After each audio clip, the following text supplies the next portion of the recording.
English Shorthand, 180 words per minute, 2018 February. Ready? Pasadima.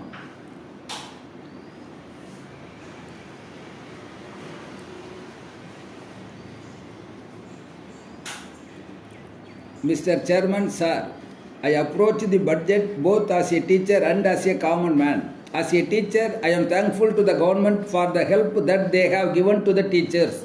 I am glad that they have treated the teachers on a par with the non-gazetted officers of the government in the matter of dearness allowance recently sanctioned.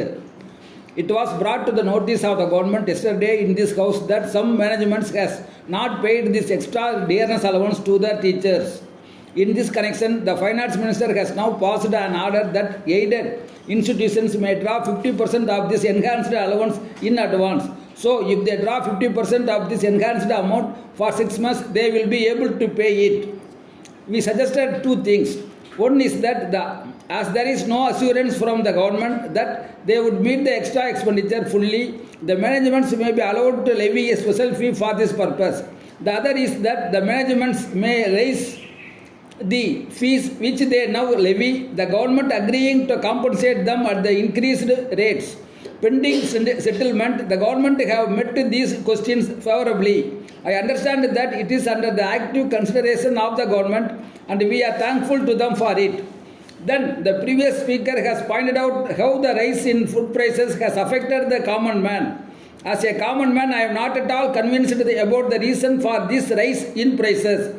However, I am glad to note that the finance minister has stated in this budget speech that the government are aware of this and that they are trying to bring down the prices. It has been stated that fair price shops have been opened in many places.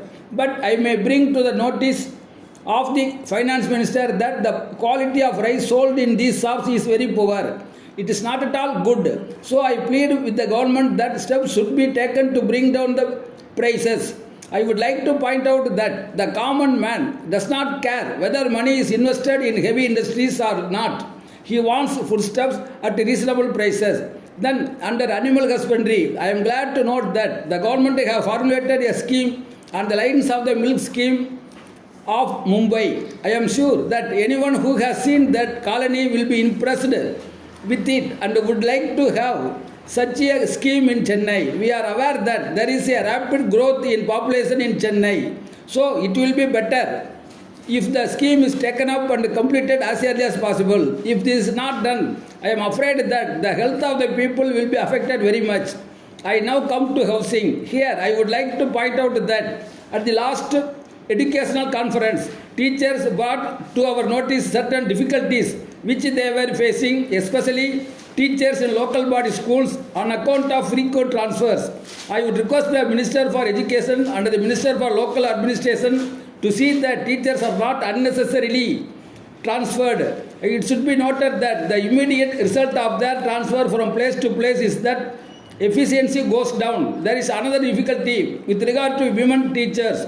When they are transferred to distant places, they are not able to get houses. So, they apply for leave and go away. In many cases, they resign their jobs. I know that there are many schemes under the housing scheme for teachers. I am told that under none of these schemes, the managements of aided institutions can construct houses for the teachers. It is not possible for any teacher to invest money because he has no money for this purpose. I would like to suggest that if it is not possible for the managements to construct houses for their teachers under the existing schemes, then there must be a separate scheme which would enable them to construct houses for their teachers. It may be realized that there are many advantages in doing this. The teachers will live near the school and they will be able to devote more time to their work. They will not be put to any hardship at all. As regards water supply schemes, I am glad that the government are taking active steps and I am thankful to them for it. I have to bring to the notice of the government that in the city of Chennai, the schools are not provided with copious water supply. In this connection, I have appealed to the corporation authorities that they should not apply the ordinary rules to schools. In places where there are no pipe systems, it is necessary to dig wells there is one other thing with regard to education. Here, I would like to bring to the notice of the House that the Secondary Education Commission recommended that in this case of pupils who took engineering in the high school course, the pre-technological course need not be a 4-year course, and that the duration of the course could be reduced to only 3 years. If this recommendation is accepted, more boys will take to this course and it will be a popular course.